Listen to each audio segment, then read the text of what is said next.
BBC News said on Monday that US President Donald Trump has threatened legal action over the editing of his speech in a 2024 documentary. The apologising is for The report came after the British Public Broadcaster's chair, Samir Shah, apologised for what he called an error of judgment in the incident.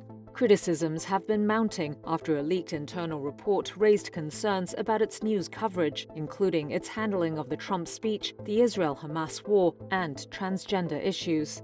That pushed Director General Tim Davie and News CEO Deborah Turnus to resign on Sunday.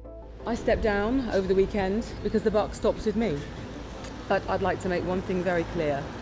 BBC News is not institutionally biased.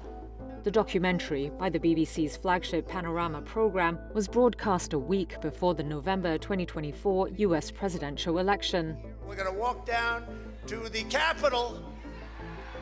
It spliced together two separate parts from one of Trump's speeches on January 6, 2021, creating the impression that he was directly inciting the Capitol riot, which was carried out by his supporters later that day.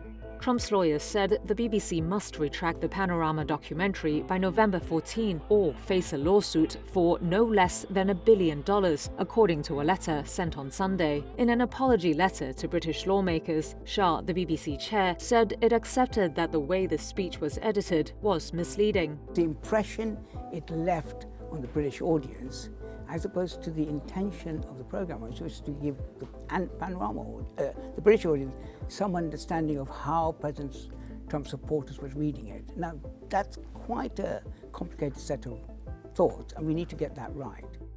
Shah said there were cases of individual error and issues that pointed to underlying problems, but dismissed charges of systemic bias. He also rejected suggestions the BBC had tried to bury any of the allegations or failed to tackle any problems.